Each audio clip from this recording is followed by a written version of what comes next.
Hey guys, it's Carthon. In this video I'm going to be talking about my eBay Magic the Gathering strategy that I've planned for selling bulk cards. Previously I had just listed all of my Magic cards on TCGplayer, but I found if I'm sifting through bulk and there's a ton of different sets, in order to set sort this and get it listed on TCGplayer, it's going to take a massive amount of time. Now I can just use TCG Automate to just scan everything and list it pretty easily without having to do any sorting. I just use the chaos sort system. If you want to check out TCG Automate, I have a coupon code in the description. But anyway, I went ahead and sorted a couple boxes of Magic cards. I recently bought about 50,000 bulk MTG cards. Also have probably at least that much that I haven't gone through yet. I sorted everything above 25 cents. So most of these cards range from 25 cents to, I think the most valuable one I pulled out was like $20. I listed a few of them already, but I'll just flip through and talk about my pricing strategy with MTG on eBay. So basically with all the cards ranging between, wait, let me see, I wrote this down somewhere. Okay, so all the cards ranging between 25 cents to $5, I will be listing at $1.99 on eBay. And I'm debating whether to do a 2% promotion or up it to like 5 or 10%. If I end up going with a 5% promotion, let's say I sell one card for $1.99. That means I will profit, after everything, fees and shipping costs, I will profit 42 cents off of that single card order. And then for everything above 50 cents to $1, I will be listing at $2.49. And at a 5% promotion, I would be profiting 84 cents off of a single card order. That's basically my floor for Pokemon cards currently, that $2.49 price point. Making about almost $1 off of a single card order makes it pretty worth it, in my opinion.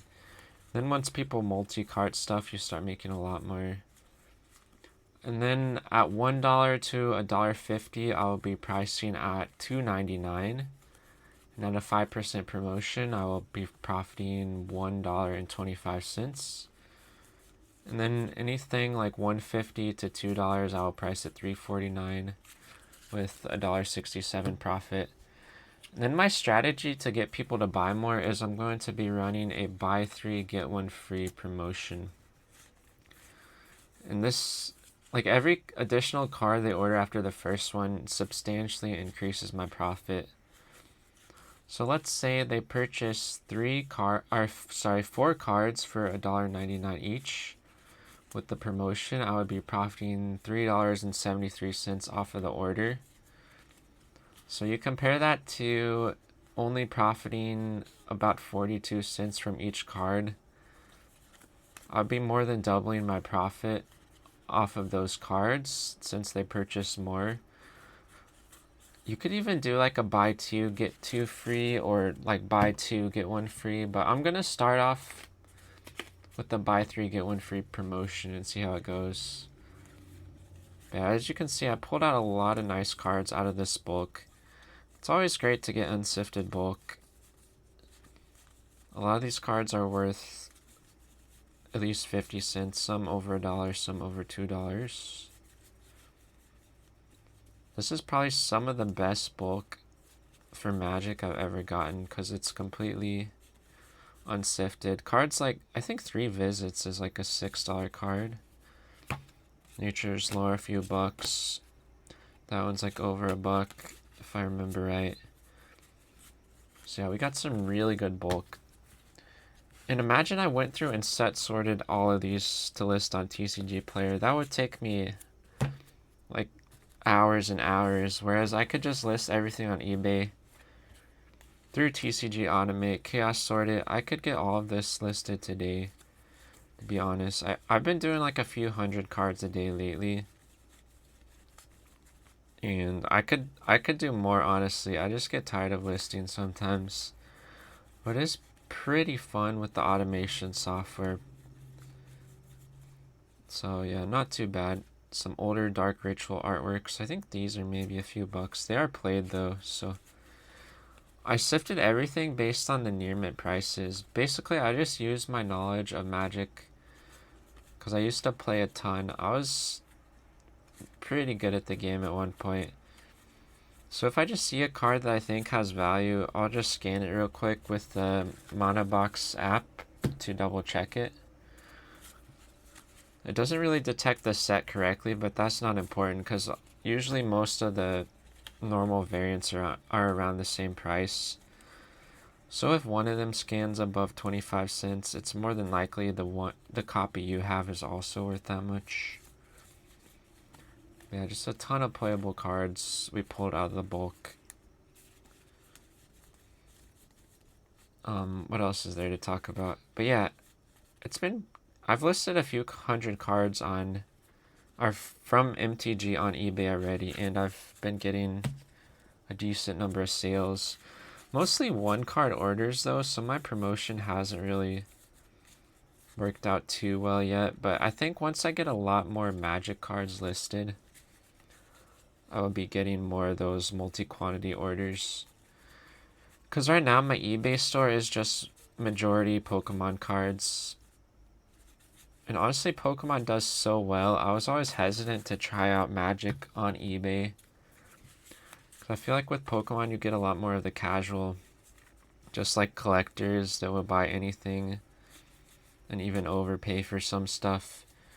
Whereas with Magic, you're really targeting players, and I felt like most players will just be buying off TCGplayer and using Cart Optimizer, but apparently that's not exactly the case. There are a lot of casual players or just people that prefer the eBay shopping experience, or like buying from a seller that looks trustworthy or that they know. Yeah, pretty cool collection of bulk cards here. And I just listed in 100 card batches. I'll probably make a video about how I do my SKU system at some point. I know a lot of people have made videos about the chaos sort system recently, but I found everyone kind of has their own method of doing it. I don't think I've seen two people do it the exact same way yet, with how they label and organize everything. I like numbering every single card. I know some people don't do that, but for me, it just makes picking them a lot easier. And then that way I also have every card in my eBay inventory in sleeves. It does take a bit of extra time to sleeve everything, but you gotta think, you're selling cards for more on eBay anyway, so I think it's okay to take a little bit of extra time. But yeah, that's just my thoughts. Let me know how you guys like do your inventory system for eBay. I'm always curious how everyone else is doing it and whether I can learn a thing or two from you guys. Then here's just a few foils. Oh, those two cards are like stuck. I'm gonna have to see if I might need to like wipe those down or something. There's like something sticky on there. Yeah, I honestly hate Magic foils because of how easily they get damaged and they get cloudy. Like, just from rubbing them together like this, it's gonna scratch them. They're like extremely delicate. Let's compare that to like some Pokemon reverse hollows. Like, these recent Scarlet and Violet reverses are built so well, they like barely ever scratch. Like, whenever I get bulk, a lot of the older reverses would scratch a lot easier. I'm not really sure what they changed with these, but like, you could rub them together like this a lot and you're still not gonna see like the micro scratches like you would see with Magic cards. So yeah, good on Pokemon for their nice print quality.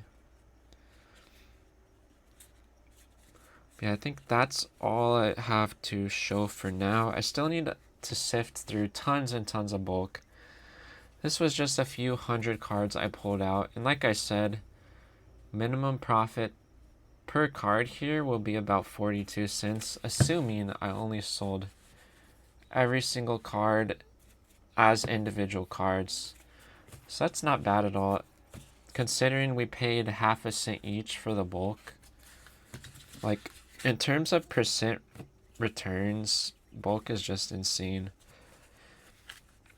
Obviously, not every card is going to sell. Most will sit in my inventory forever, or not forever, but a long time.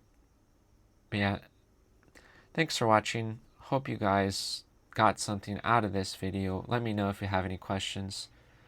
Also, if you want to talk to me, join my Discord. I know I haven't been super active in my Discord in the past. Haven't really focused on it, but I'd like to start growing that more and making it more useful. Or if you just want to chat with me, I'll gladly answer any of your questions there. Smash the like button, comment, subscribe, and I'll see you in the next one. Goodbye.